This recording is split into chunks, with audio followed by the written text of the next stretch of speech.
This is Emily again from NDSP Plan Managers, coming here live from my kitchen and just continuing this series around the NDIS, which is called Easy as Pie.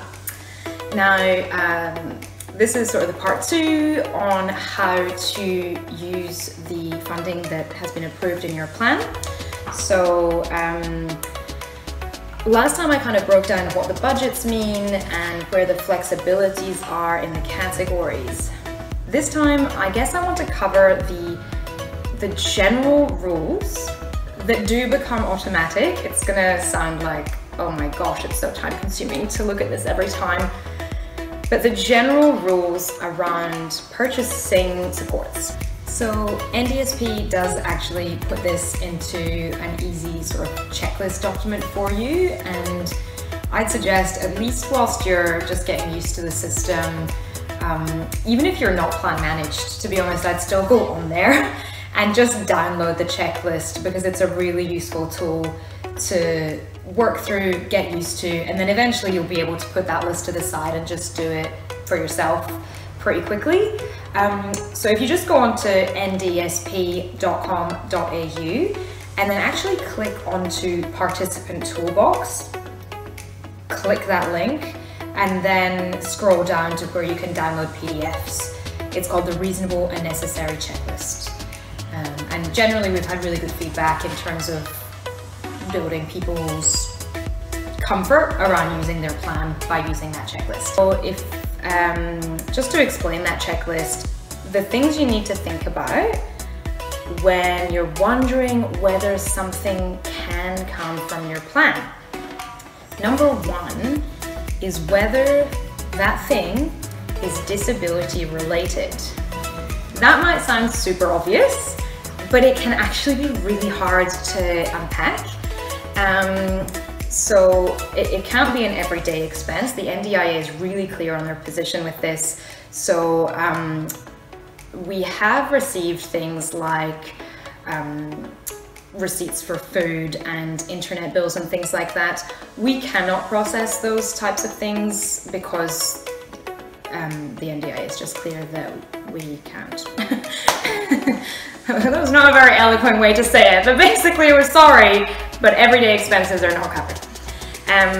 But then there are some really gray areas as well. And a classic example of this is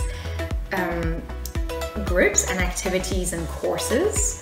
So, you know, my colleagues and I get a lot of queries around, you know, can I pay for this course using my NDIS plan? Let's say it's a photography course.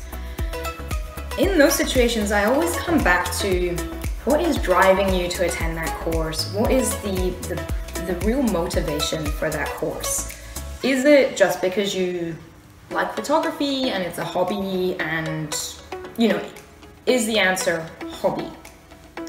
Or is that course going to help you overcome a barrier that is only there because of your disability? And often that comes to things like social isolation. So a lot of people really struggle to build social connections, even to practice social skills and work on relationship skills. A lot of people struggle with that because of their disability. And a lot of these courses are kind of a comfortable, almost safe arena to develop those skills, the social skills, the relationship building, reducing isolation, you know, being more involved in the community. So, you know, if it's a hobby, if you ask yourself that, what is driving me to do this course? If the answer is, I fancy doing this hobby, the NDIA would not consider that reasonable to use your NDIS funding for. But if the answer is this whole other realm of addressing barriers, then yes, that is considered disability related.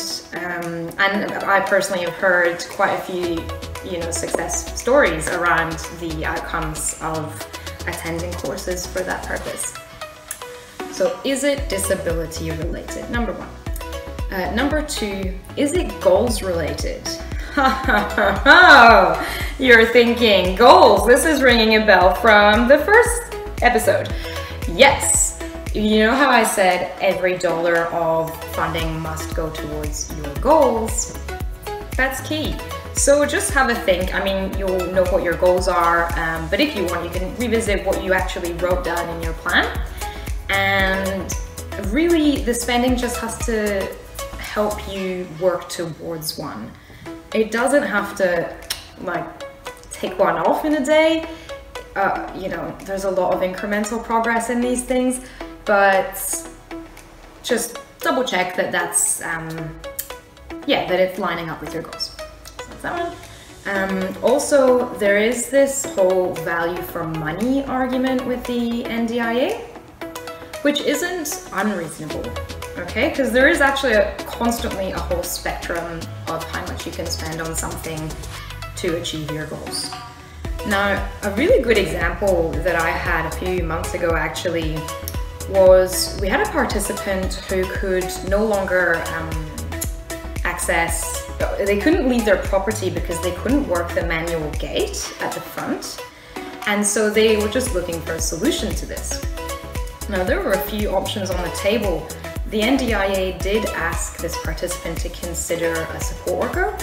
So having a support worker available to either operate the gate or take the participant out themselves and then bring them back. So that was one option. Another option was to upgrade the gate to an electronic opening and closing system. That was 2.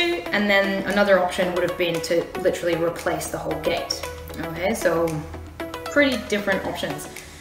Now, the participant had an occupational therapist fill out a capital assistive technology report, basically giving advice, recommendations around what the best option is.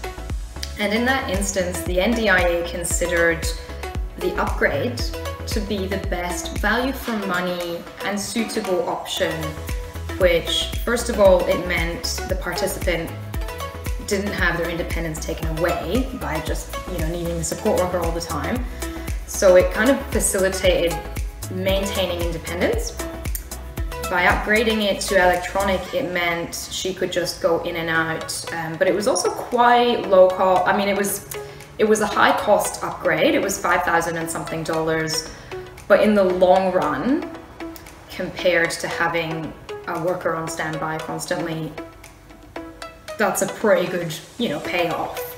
And then they considered the final option to be not value for money. Replacing the entire gate wouldn't have done really anything more than the simple upgrade. So that was a pretty good outcome. But that value for money discussion will come up and is something to consider because there's always a range, right? Disability related, goal related, value for money. Will the support increase your social and economic independence and participation? Now, there is a whole thing around the NDIS being an insurance scheme.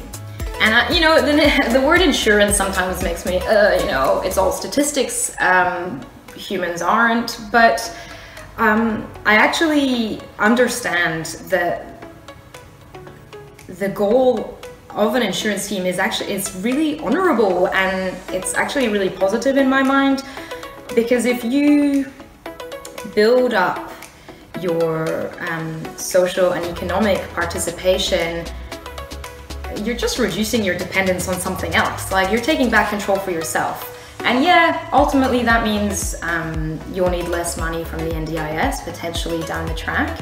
So it's a good outcome for the NDIS, but I still think the best outcome is for you not needing them anymore.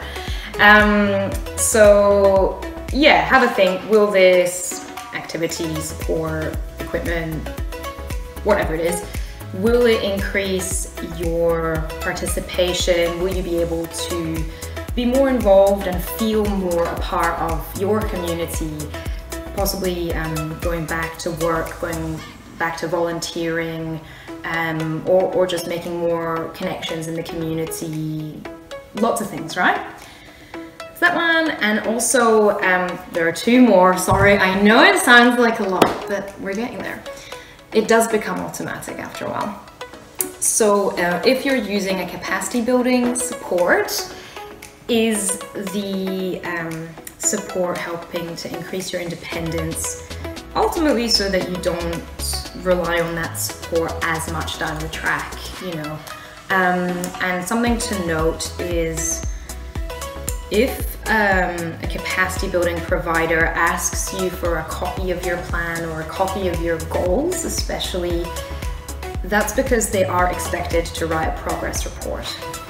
So yeah, the NDIA would expect, let's say, an exercise physiologist, they would expect them to actually write a progress report. How did exercise physiology help Samantha achieve that goal?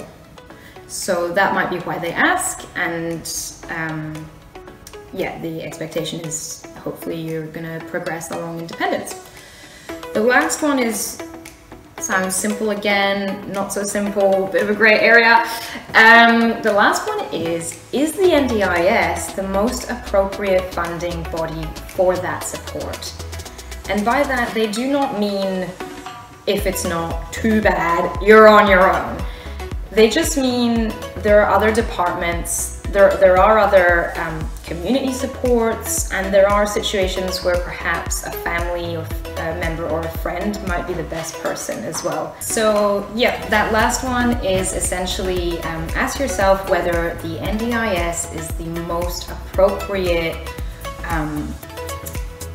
agency, the NDIA, to fund the support you are looking for.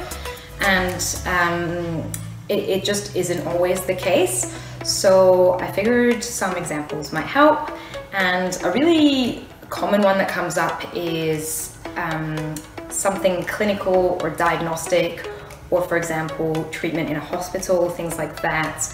That would definitely be considered part of public health, Department of Health, and would generally be rebated under Medicare. So, you know, that covers quite a big spectrum of things. But for example, let's say you've entered the NDIS under a specific diagnosis, and then you're seeing suddenly new symptoms have come on, and you're thinking, what's going on here? You end up needing a neurological assessment, and that requires seeing a neurologist in a hospital. That would not come under the NDIS. It would be considered clinical diagnosis, and then the treatments that come from that, perhaps they're clinical and under Medicare, or perhaps they sit under NDIS. Then you've got to unpack that a bit. Anytime you are in hospital as an inpatient, the bulk of your NDIS supports will pause, and some of those therapies might shift under the Department of Health because they might be provided by the hospital.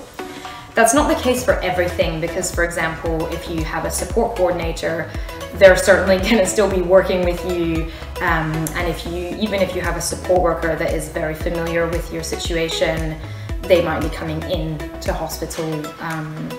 So it's a bit situation dependent, but lots of things would stop and would not be under NDIS anymore. Hospitals have exercise physiology programs, psychology programs, lots of different things. So that's one example. What's another example? Sorry, I'm gonna use fruit as a help. Like, this can be the Department of Health. We'll look at the Department of Education. Sorry, you're a garlic bulb today. But we do get asked, what about tutoring and adjustments in school, right? And now the truth is the Department of Education covers a lot of those things, and it is often the case that people try and seek the support, let's say a tutor, through the NDIS, purely because they aren't aware that the school already provides these things. It might not be obvious. And so what we would say is talk to your school. See what's available, see what adjustments can happen in class for those types of things. Department of Transport. So a lot of people want or are hoping to access transport through their NDIS, but they're able to, they have a driver's license, they're able to drive perhaps short distances and then use public transport elsewhere. But due to their disability, they are unable to work, which has public transport has a big financial impact. Let's say that's the situation.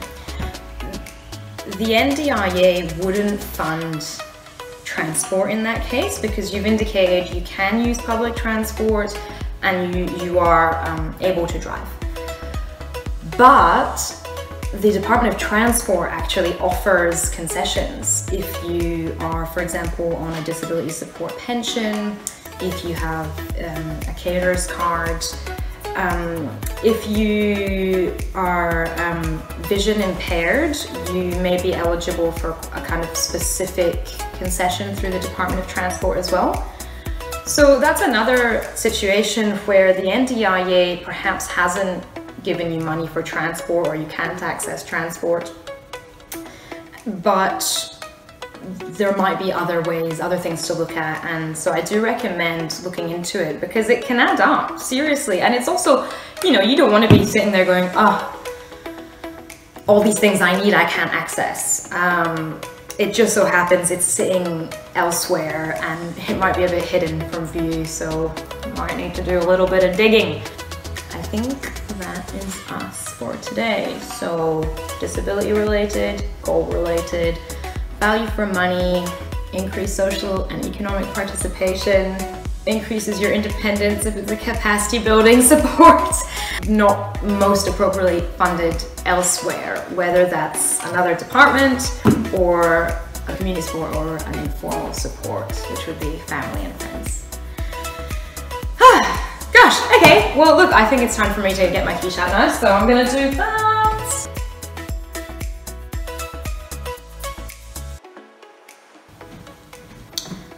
This is going to taste really good, and I now know exactly what's gone into it, and I'm very confident I'm going to be enjoying this NDIS quiche.